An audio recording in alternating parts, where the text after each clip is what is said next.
Welcome to New Life Live with host and founder of New Life Ministries, Stephen Arterburn. New Life Live is dedicated to transforming lives one at a time, thanks to the giving hearts of you, our listeners. Our goal is to provide you with wisdom from God's Word to give you hope and help in life's hardest places. If you have a question you'd like to ask today, our phone lines are open.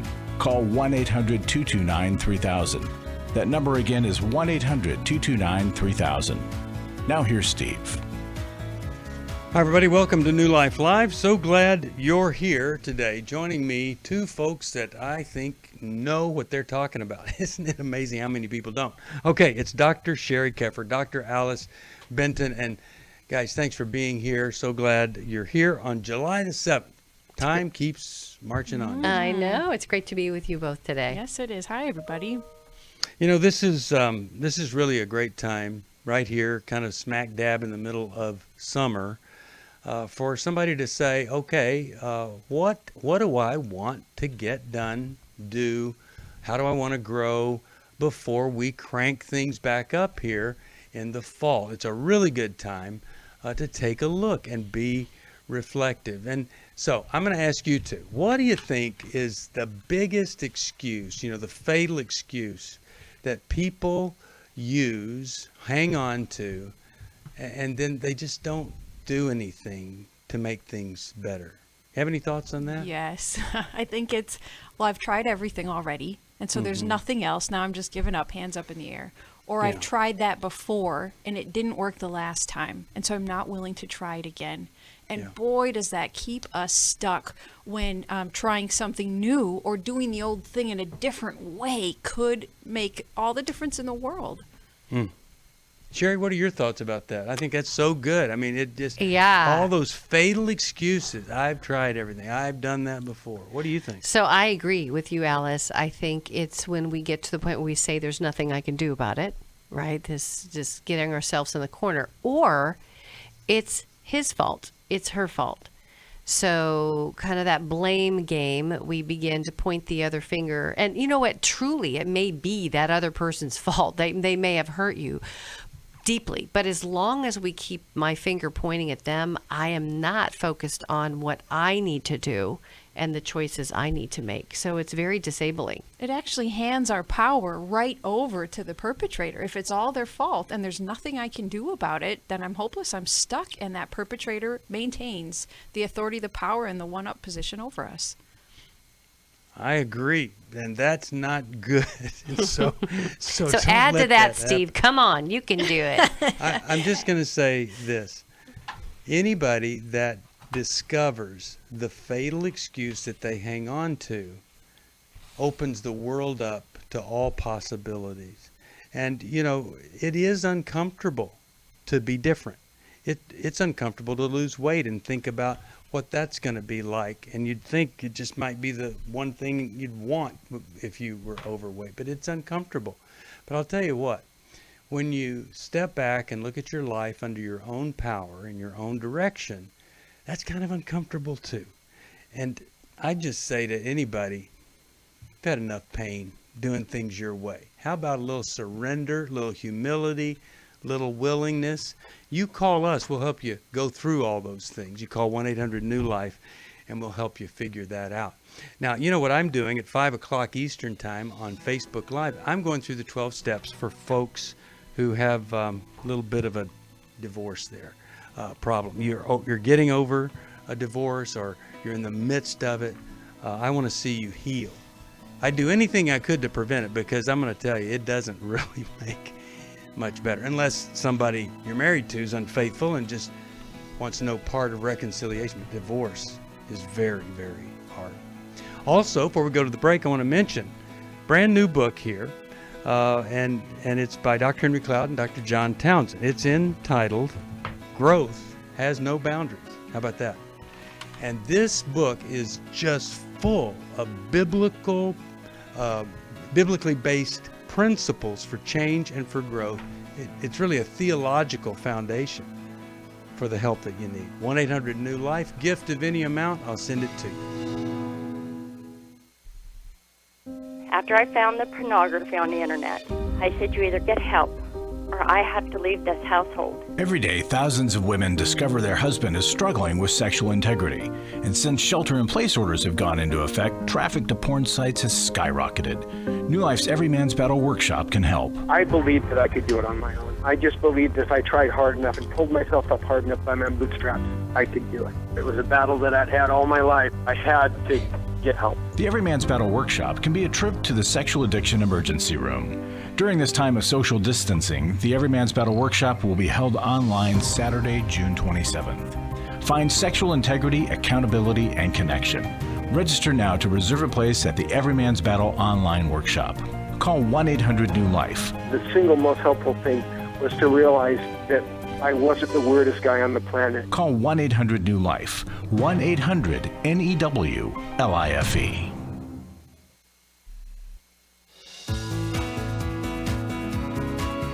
To find out more information about New Life or to order any of the resources mentioned on today's program, call 1-800-NEW-LIFE. Now back to New Life Live. We're back. Steve Arterburn here. Really glad you're with us. Let's go to Pat from Frederick, Maryland. I'm going to be there speaking soon. WAVA is the station that Pat listens to. Hi, Pat. How are you today? What's going on? Hi, I'm from Fredericksburg, Virginia, and Okay. I was just telling your call person. I said I'm 30. I've been married 31 years, and Okay. now all of a sudden my husband just woke up one day and decided he wanted a divorce. And I said, okay, well, if he's paying for it, then hey, do what you have to do. And so now the question I have for skipping a little bit, I have a true not like about him because he abandoned my house 2 years ago. Well, it's been almost 2.5 years ago. Yeah. He abandoned my house and he left me with 2 disabled children. I'm so sorry. And so my question is, should or should I not? I mean, I do have a dislike for him and for his family and all that stuff, but I'm trying not to pull in the actual, I was telling her, I don't even use that word. It was never allowed in my family for any of my children, the actual H word, and I said, Hey, I'm trying not to H him, Yeah. and Yeah. so, Well, how okay. can I go through this one? Okay. All right. I think we can help you here. Got a couple of issues here. I'd like to address the hate thing, but what do you guys think? I mean, what does she do in relation to all of this? I mean, Well, Pat, he has certainly done some hateful things. And God hates evil, and God hates abandonment of a family by its leader. And so I see no problem at all with your righteous anger that you have against this husband that has not been trustworthy, and now he's going to abandon the family again in a divorce. Yes. You have every right to be angry. I didn't think of it that way. I'm sorry, I did not think of it that way. You're right. That's double then. mm-hmm. That's right. It is. Yeah. And part of your work, I believe, will be protecting yourself and the boys, because he has already been so untrustworthy with whether or not he'll provide and care for you through this divorce. And so you have to take a defensive stance, I believe, and even seeking out the legal protection to make sure that you and your boys are cared for during this time. And then I think over time, working on the forgiveness of what you have been through. I don't think that's to do right now, but that's certainly something that we are, as Christians, are called to do. And lastly, protecting your boys from your hatred of him or your dislike of him, so that they don't feel or witness the venom. Righteous anger, absolutely, but that they don't hear from you a verbal abuse of their father. Yes. No. Yep. Sheri, what do you think? Always tell my kids to love him. I do. Yeah, I've never okay. preached them ever to hate or dislike him. I believe I never you. told them that. I believe you. Sheri, And any thoughts so, here? Yeah. Hey, Pat. So, you know what? Yes. Hate is a feeling, just like love is a feeling. And I think sometimes we grow up in homes where we're told that it's not okay to feel a feeling. And actually, it can make it more complicated to work through our process of hurt and anger and grief and loss, because we kind of feel like we are going to get in trouble if we do. And Okay. yeah, and so I love what Alice said about protecting your boys from seeing that kind of venom, because there's nothing they can do about it. But let me just read you a verse. I love this verse. It's Proverbs 6:16 through 19. And you know what it says about hate? It says there are 6 things that the Lord hates. Do you know God hates? We don't think about the fact that God hates. There are 6 things that the Lord hates. Yes, 7 that are abomination to him. Now, I want you to think how many of these things your husband has as he's leaving you. A proud look, a lying tongue, hands that shed innocent blood, kids that are disabled, is that. A heart that devises wicked plans, feet that are swift to run to evil. Alice mentioned evil. A false witness who speaks lies, and one who sows discord among brethren, among the community, among their family. So you have a reason to be mad right now. And I think to have a safe place you can go where you give yourself permission to hate what God hates and let yourself process those feelings for a little bit so they don't get buried alive or they don't split off into some passive aggressive kind of wacky behavior that we can do if we're not being honest. Okay. Now I have a scripture to quote to you like Sheri did, okay, but mine's longer. So sit down. Jeremiah 6:16, it says this: stop at the crossroads and look around. And so that's where you are. I mean, him filing for divorce, you're at a crossroads. Search. Well, he did it. I did not file. He did. No, I know, but it puts you there when he's filing for divorce. So you're at the crossroads. Yes. It says, look, it says, search for the old godly path and walk in its steps, and you will find peace for your soul. So let me tell you 3 steps on that path. You ready? Yes, sir. Okay, first one is, I think he's taken enough from you, don't you? Yes, I'm totally, he's a vampire, and I'm totally drained. Okay, so I believe he has sucked he's sucked enough life out of you, and I'd like to see that stop. And so what you could do is, and I'm going to send you a little workbook to help you in the Life Recovery Bible, start to grieve what this man has stolen from you. He stole your dream, he stole your peace, he stole stability, he stole the future that you had planned. So first, I'd love to see you get into a grieving process. Then, once you've grieved all of that, see, you're going to find a little bit less anger there toward him and hatred. Then you can start to accept the reality of who he is and the situation that you're in. Now, you can just see that if you're able to accept it, it's going to be a little more peace in your heart, a little more serenity, and then you embrace what you accept. So it's grieve, it's starting to accept and then embrace it. Now we're not being driven by hatred, anger, bitterness. Our heart is starting to reflect the heart of God, and I think you'll be in a better place. Now, having said all that, I want to say this, and this is the best advice I can give you.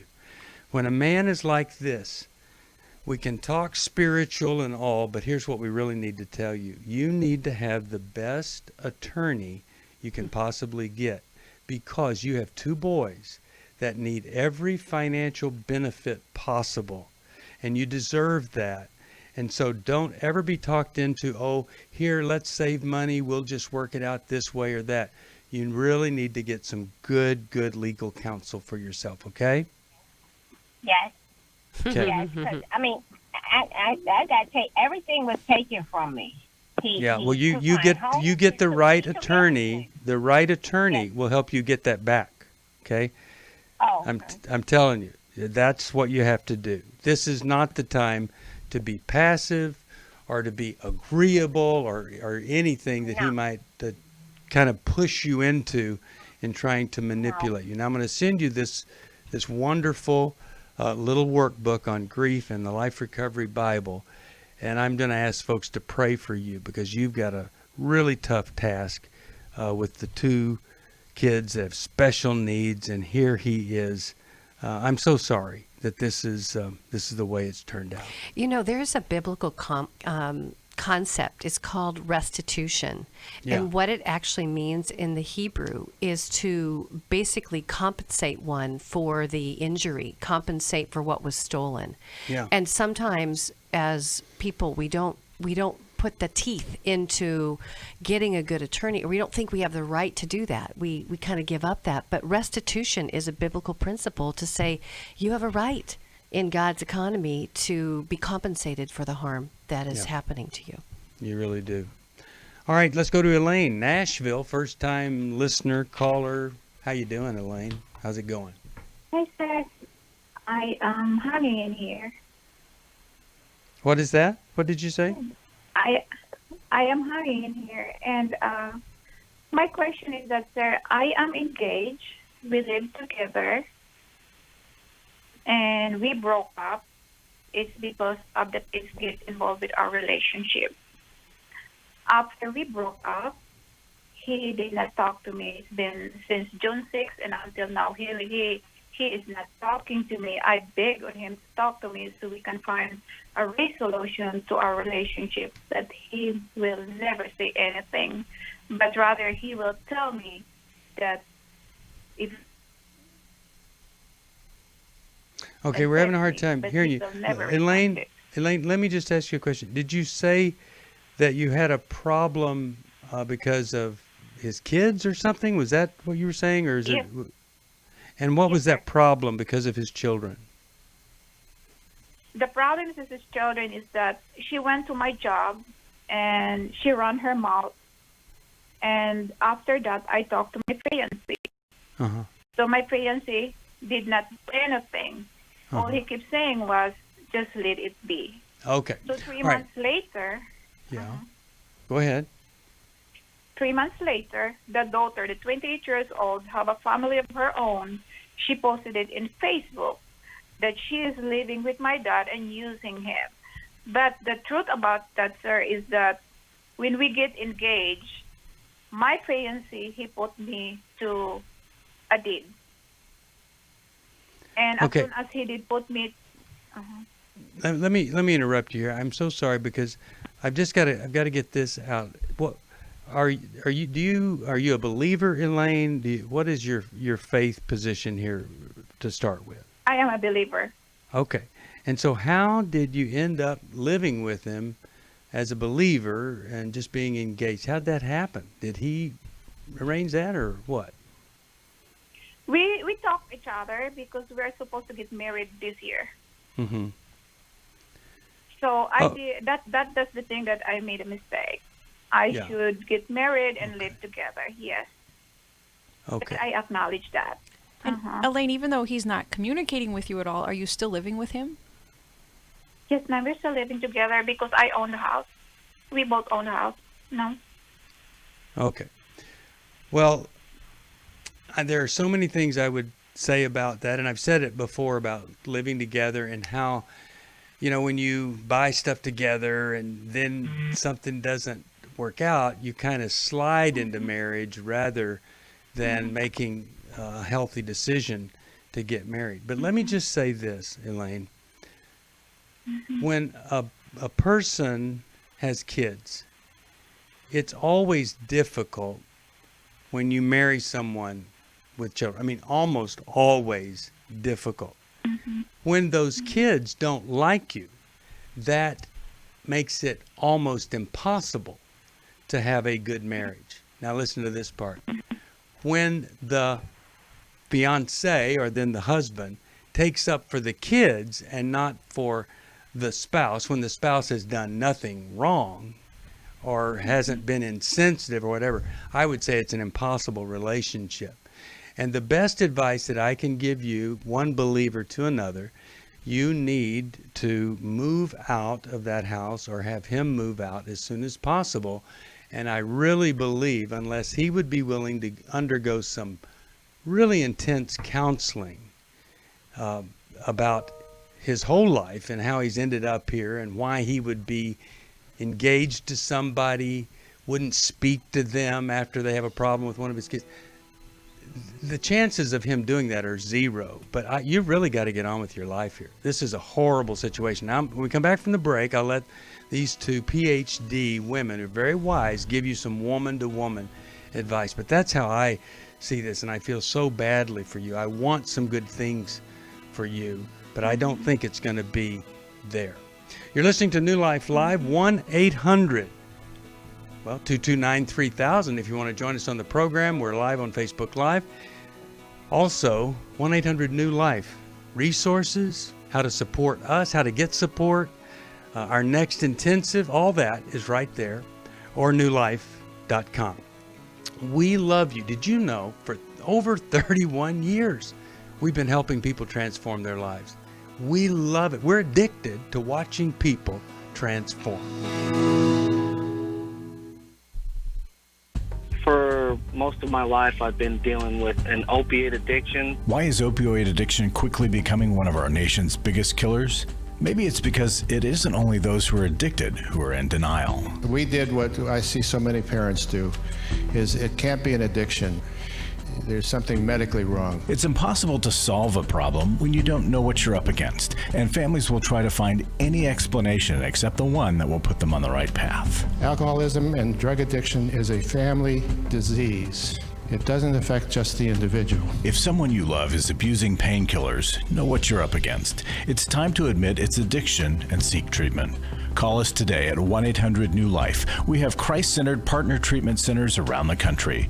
Call 1-800-639-5433 or visit us online at newlife.com. We just made a decision. We will do whatever it takes. 1-800-NEW-LIFE.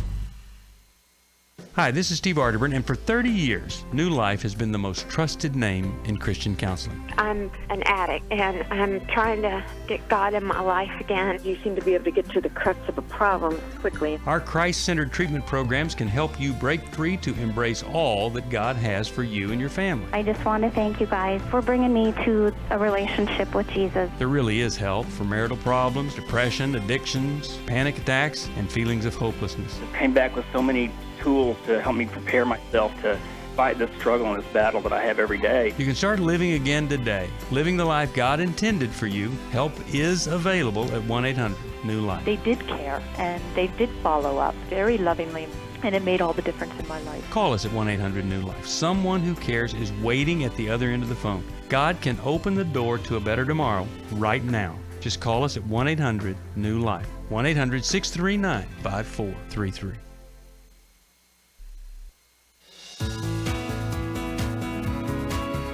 We'd love to hear from you. If you have a question or a comment, call toll-free 1-800-229-3000. Now back to New Life Live.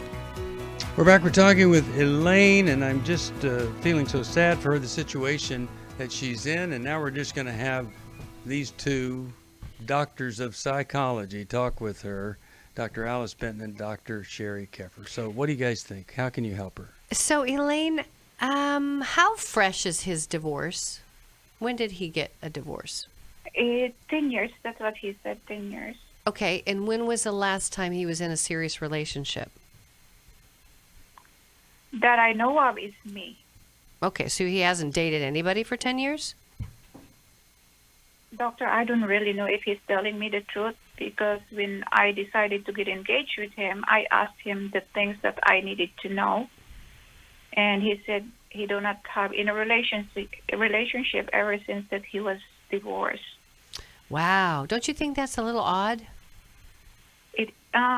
I did think about that. Yeah. And I just believe what he said. So let me tell you what worries me about you. You're not trusting your gut. You're not trusting your gut. You're believing him instead of trusting yourself. Mm-hmm. His daughter's been living with him, right? No, ma'am. She live in Memphis, and she got her own family.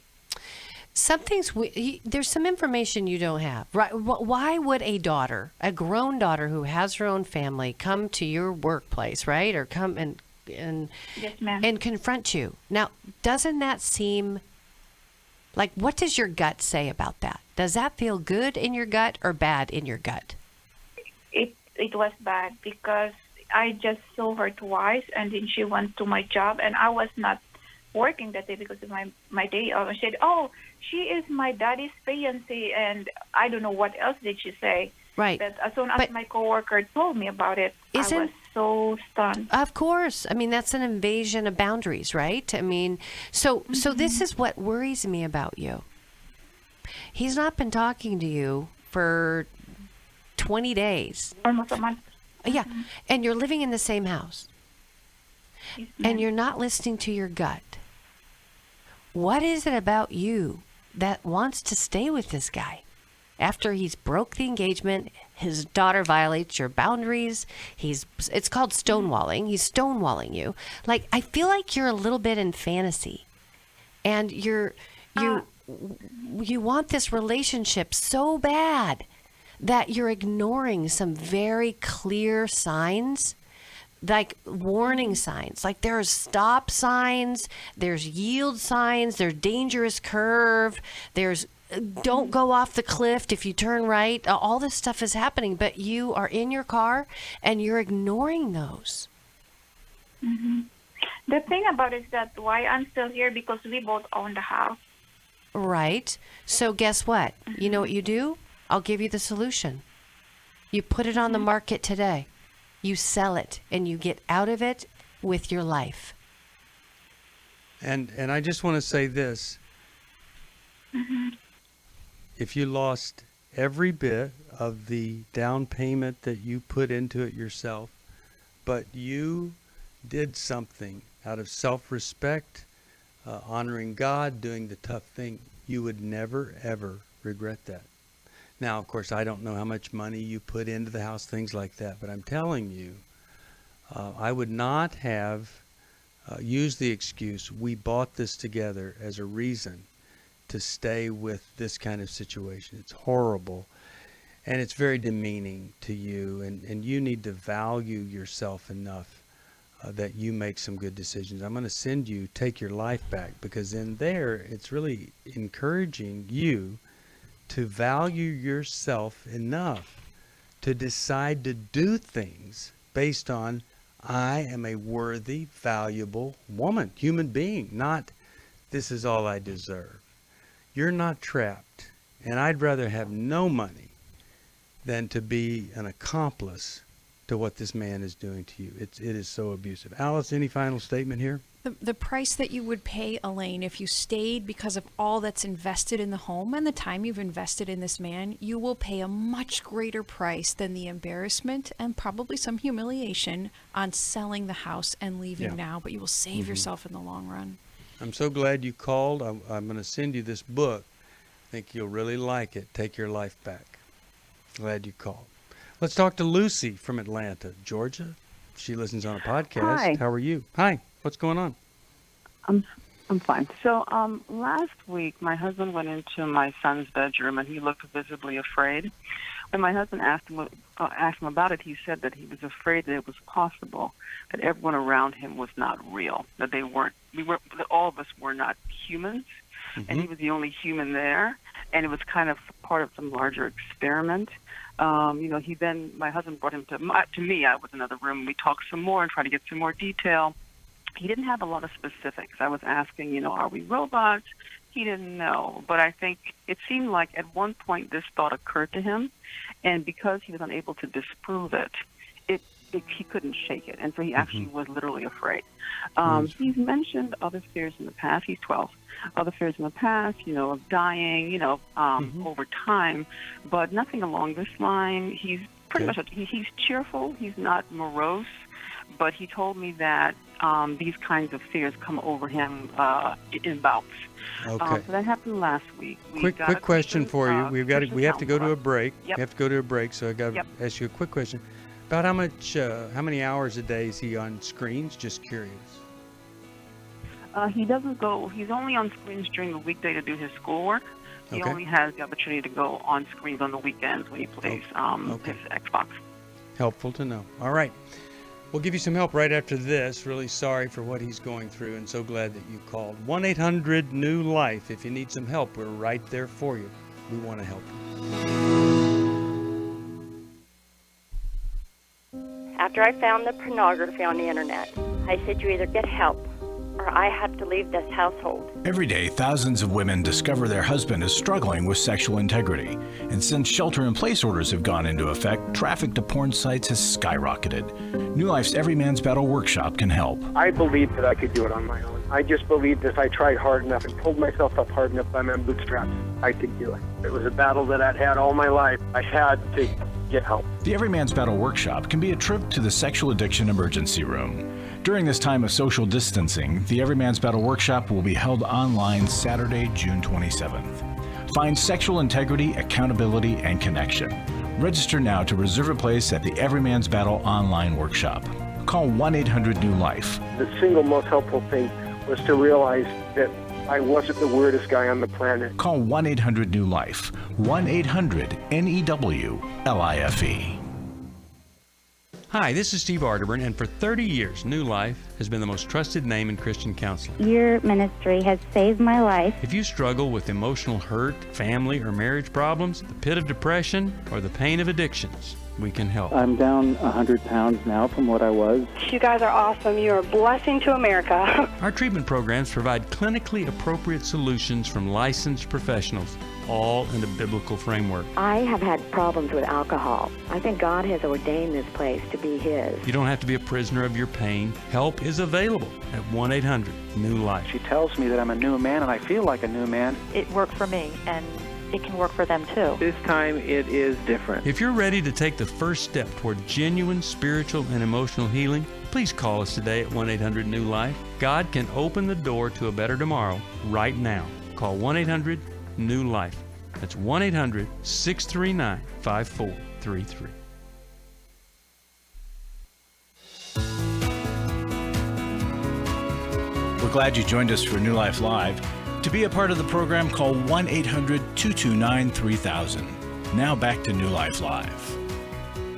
We're back talking with Lucy, and so glad that Lucy is calling about her 12-year-old son, because so often we don't seek help. We say, oh, it's phase, and try to minimize it because we're uncomfortable thinking about the things. Alice, let's start with you. What do you think about the situation here where a 12-year-old says, I don't know if this is real or not real, whether we're robots or not robots. I can't disprove it. What do you think? Lucy, I think you and your husband handled it beautifully, getting curious about him rather than just minimizing or trying to brush away his fears. And you said that fear came up last week. Does he maintain that same fear, or has his fear diminished with your comfort? So that same night after he told us that it was nighttime, I went into his room and he was like, well, Mom, it comes and goes. Hopefully it'll pass. The next day he was cheerful. It seems to come and go. And so he's not like a morose child all the time, but he can get kind of consumed with thoughts. So he's been happy and smiling, since, but at night, like one night since then, he came at 1:30 and said, I'm afraid. So I told him to turn the lights on. We got him a book on anxiety. And so, and he's very engaged in trying to get better, right? He wants to be helped. So That's what happens since. What's your best guess about the source of these ideas that he receives? He's pretty restricted when it comes to screen time.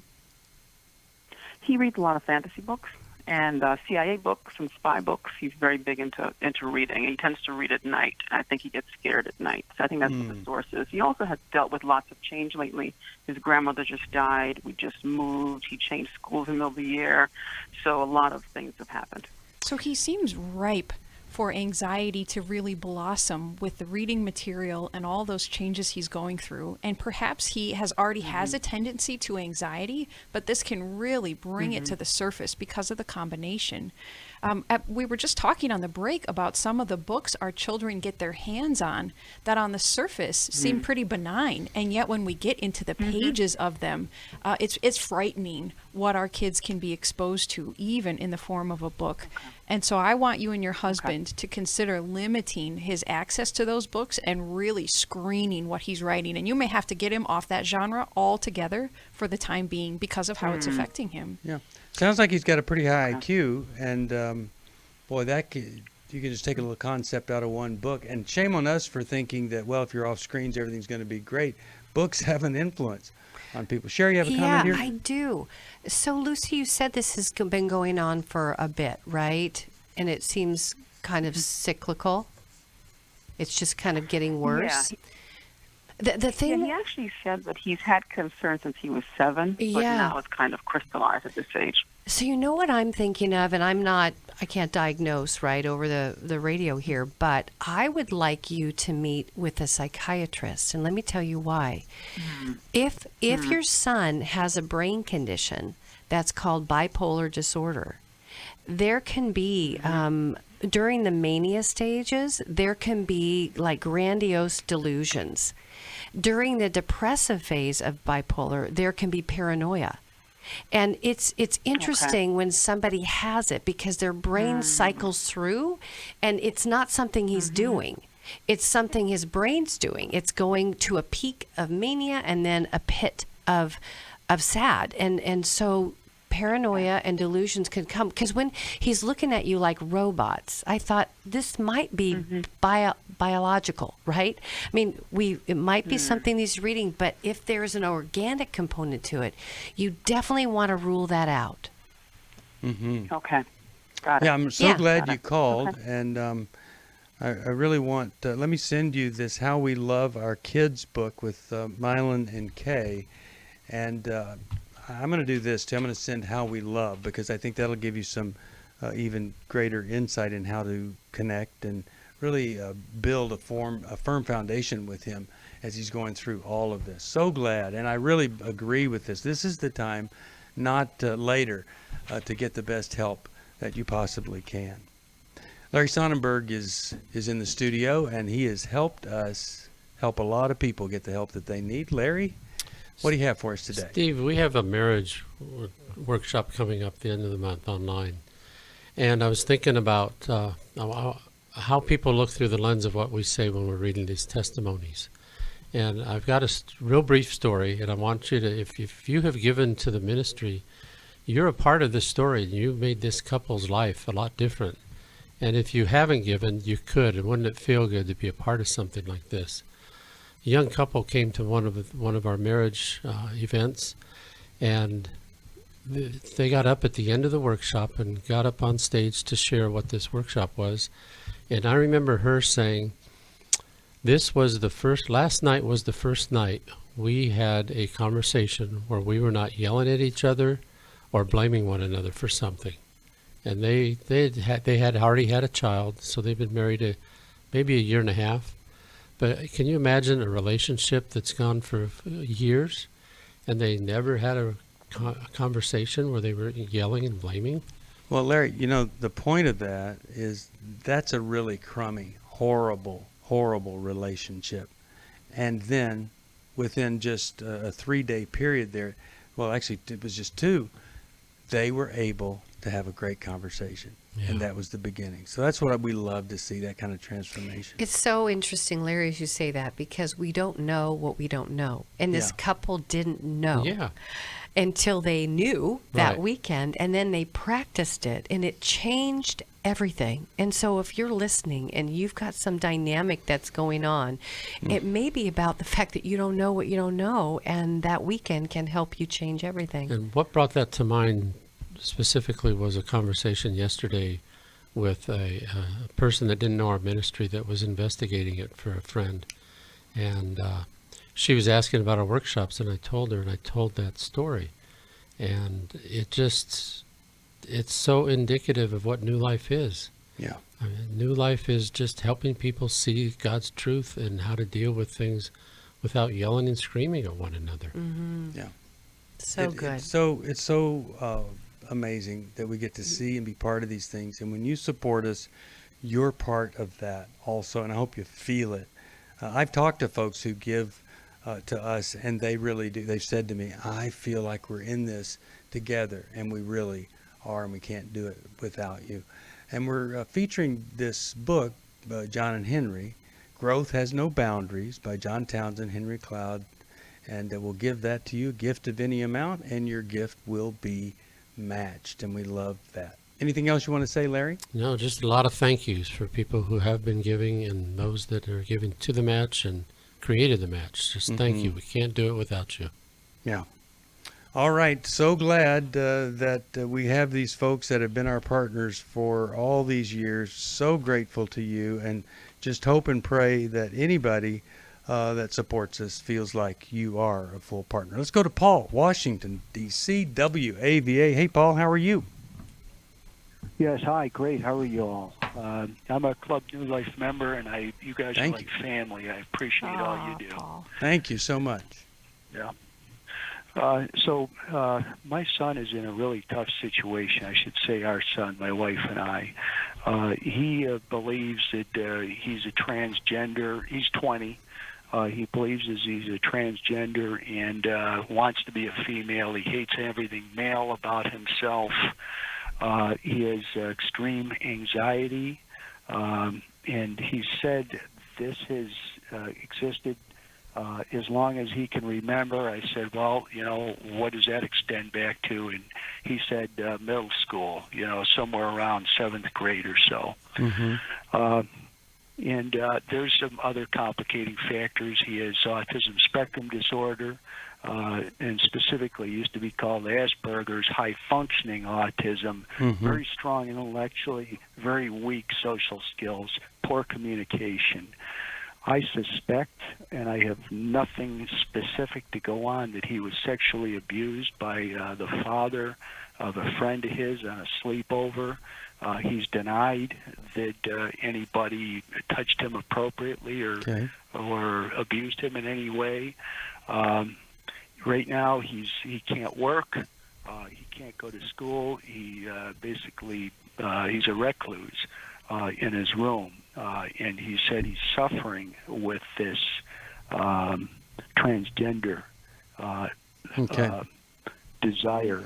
He is seeing a counselor. She's not a specialist in that area. I don't know if we're getting traction. He thinks he's helping. So my question is, I could use some wisdom on the way forward here, and perhaps even a recommendation on resources or a Christian counselor. This is a really tough thing to deal with. Well, I'm really glad you called, and I feel for him, and I feel for you as his father. We're going to try to give you some help here. One of the things that I think so many folks discover, and I've said it many times, no one thing changes everything. And so often we count on the surgery, the operation, the relationship, whatever, the move to the other city. It's going to change everything, and it doesn't. So we got to nail down some things before we do anything. We'll be back after this.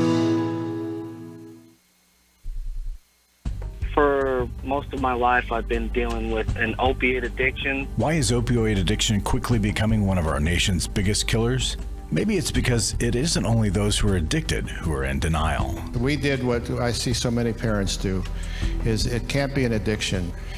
There's something medically wrong. It's impossible to solve a problem when you don't know what you're up against, and families will try to find any explanation except the one that will put them on the right path. Alcoholism and drug addiction is a family disease. It doesn't affect just the individual. If someone you love is abusing painkillers, know what you're up against. It's time to admit it's addiction and seek treatment. Call us today at 1-800-NEW-LIFE. We have Christ-centered partner treatment centers around the country. Call 1-800-639-5433 or visit us online at newlife.com. We just made a decision. We will do whatever it takes. 1-800-NEW-LIFE. I was really living a very anxiety-filled life. I turned on New Life, and the topic that day was about anxiety. And just by listening, I got relief. You can help New Life Live stay on the air by joining Club New Life today. When you sign up to support us monthly through Club New Life, we'll send you the Transformation Welcome Gift, which includes a personal-sized Life Recovery Bible, a Life Recovery Journal, and 5 Life Recovery Workbooks. Plus, there are ongoing benefits like access to the Club New Life video library, the monthly Club New Life CD or download, quarterly resources, free shipping on purchased resources, and discounts on workshops. I did go to Take Your Life Back. That's been immensely helpful to me. That's why I continue to support the ministry with the hope that not only am I helping my own situation, that I'm helping others as well. Support Club New Life, and together we can help hurting people find help and hope in life's hardest places. Call 1-800-639-5433 to join Club New Life today.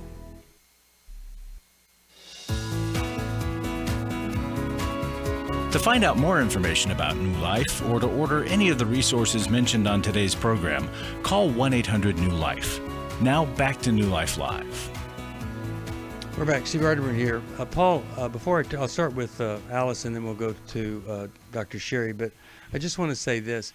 I was trying to put myself in your position, and if this was my son, and all of these things were going on around this, and then he's saying, I've got this trans issue and I need to do something about it. I would be seeing the finest. I would take him to the finest psychiatrist I could find, and I would get a specialist, a therapist. And so I'd want to deal with all of the anxiety, the other issues around this before I did anything. I mean, he's got so many things, and there are folks, they've dealt with guys like him, and they know the best route because they've dealt with 1,000 of these guys that are struggling with anxiety, with identity, and all of this stuff. So that's what I'd be looking at. No matter what he decides to do when he's older, as you're working with him, I'd try to get him the best help possible. And Alice, what are your thoughts here?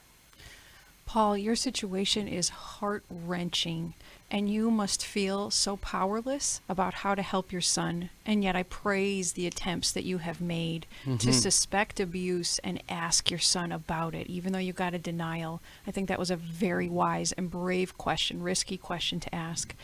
So I see 3 different angles in possible approaches for you on this. I would ask you to get involved in the treatment. So even if he stays with this counselor, you take Steve's advice and go to a higher level, which I agree with. Get advice from the counselor, get face-to-face counselor, that you want to be there and be a presence. You want to be informed and have a voice in what's happening with your son. Even if the counselor can't give you information about what your son is saying in the sessions, you can at least get advice from the counselor about how you can best handle this on your end. Another aspect of this is that for any parent, it could be possible that you start to pull back as all of your best attempts seem to have gotten you nowhere. And so it would be easy to allow your son to stay in that room all by himself. And I would ask you to find any point on which you can connect with your son, any interest that he has, even if it's something you have no interest in whatsoever. But if you can find a topic that he's interested in and engage with him about that in as lighthearted a way as possible, not a heavy topic. Get in with him on any activity that he might enjoy. If it's playing video games, get in there with him and play a video game. Now, the last area I think you and your wife need to consider is the spiritual warfare that could be going on. If you're right that he was abused or was traumatized perhaps by bullying or by being teased by other kids in middle school, which is so likely, I would have you and your wife pray and fast, get a prayer team together to pray against any spirits that are trying to influence your son to go against what he was created to be. Sheri, That's some so thoughts wise. here. Thank you, Alice. Yeah. Alice is going to be writing a book on kids and and I just said you need to put a chapter in that. So I don't know. I'm not saying that to hold you accountable, but we have such a need for this, Paul, and my heart breaks too. All of us are just sitting here. We're talking about you during the break, and so, Sarah thought, because it's so easy as parents to pin this on ourselves, to try to float back and go, what did I or didn't I do? 100% of the people that I've worked with so far that are same-sex attracted or gay, homosexual, lesbian, do you know 100% of them have a negative belief that got wired in somewhere, and it's I'm different, I don't belong.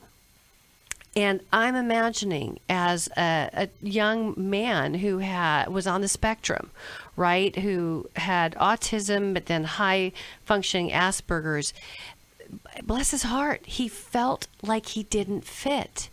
And this is the seduction of what's happening out there with our kids and chat rooms and transgender support groups. And these kids are like sheep, led down this path, and then they get into this chat room with people, and the people in the chat room say, hey, you're like me. I see you. I care for you. And that illusion of virtual friendship pulls so many of our young people down a path they may not have chosen. And then at that point, they're restoring their story. And I know some of you may disagree with me, but I see this, and in our schools, Alice and I were talking during the break, in her kindergarten class, there are now books that are supporting kids at kindergarten learning about transgender, and that's a choice of theirs. So here's a child that was one gender, grew up boy or girl, and now all of a sudden they have a choice in kindergarten. I mean, our culture is not doing our children a favor. Well, and so it's heartbreaking.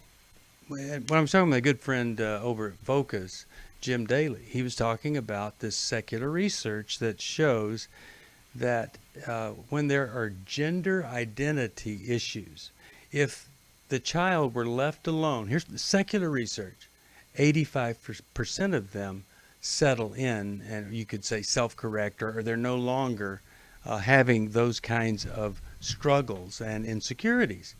But the problem is what you're saying, Sheri, society doesn't leave them alone. People don't leave them alone. Yeah. So, Paul, the best thing that I can say for you is I really hope you'll seek out a psychiatrist, I think a therapist that is a specialist. Let us try to help you find somebody that could do that. Another thing, it would not be a bad idea to get him over to the Amen Clinic there near where you live and let them look at that brain and see if there's something there. Anything we could do to help you, we appreciate you calling. We want to do that. And I know this is a very, very tough path. But here's the main thing, and I really believe in this. This is where God calls you to do the tough work. Somebody asked Billy Graham, well, what if you had a gay son? And Billy said, I would love that son more. I would spend more time with that son because that's the son that would need it the most. And I just think when it's toughest is where God calls us to step in and sacrifice. And I think that has an impact. I think the child knows it. And what's amazing, what both of you said, is I've done work with families where daughters and dads, right? Lesbian daughter, dad, gay, dad, son, same sex with his dad. And there's this discomfort around talking about connecting. And it is beautiful to do the corporate work together. Like you said, Alice, get in there with the therapist, get your son in with you, and just start having conversations, attach, bond. And it may be that very thing that can cause him to feel like, I guess I do belong. I might be different, but I belong. Yeah, no quick fixes, no instant solutions for this situation. And so, Paul, I'm just going to send you a Restoration Bible, my way of saying thank you for calling us. And hold on, let's see if we can find a counselor that might really benefit there in your area. We're just about out of time. I wish I could have gone to every call. Why don't you join me at 5 o'clock Eastern Time for Going Deeper on Facebook Live. Also, gift of any amount, I send you Dr. Henry Cloud, Dr. John Townsend's book, Just Out. Growth Has No Boundaries. And as I said before, there's so much scripture and biblical foundation for growth and change and counseling. I think you'll really, really love this. If you're confused or stuck in some area, you don't even know how to talk about it, talk to us about it. Call us at 1-800-NEW-LIFE. We've got so many things, counselors, resources, workshops, groups in your area, tip sheets. Intimacy in Marriage is July the 25th. Lose It for Life, August the 1st. I'll help you lose it, keep it off, rest of your life. What a gift to yourself. And do this. Think about the good stuff. Tell somebody else that you appreciate what they are and what they're doing. Thanks for listening. We hope this program has helped you by giving you insights for handling the challenges you face in your life. We want you to know that we're here for you, but you also need to know that New Life Live is a listener-supported ministry. To make your donation or to get any of the resources mentioned on today's program, call 1-800-NEW-LIFE. That's 1-800-639-5433, or write to us at New Life Ministries, P.O. Box 1029, Lake Forest, California, 92609. Please join us again tomorrow for New Life Live. Hi, Steve Arterburn here. Thanks for watching New Life Live on our New Life YouTube channel. You know, you can see it anytime. Hope you'll subscribe, and when you do, hope you'll turn that little button thing on, the bell, so that whenever we post a new video, it'll ring right through. Now, if you go to newlife.com, you'll see the schedule of when we're in the studio, which is helpful to know if you have a question for the program, or you could go to newlife.com or call us at 1-800-NEW-LIFE. You could do this on the app. I mean, there's so many ways that you can stay in touch with us and know when we're there, because we want to answer your questions. So thanks for watching right here on the New Life YouTube channel, and we'll see you next time. Click here to subscribe.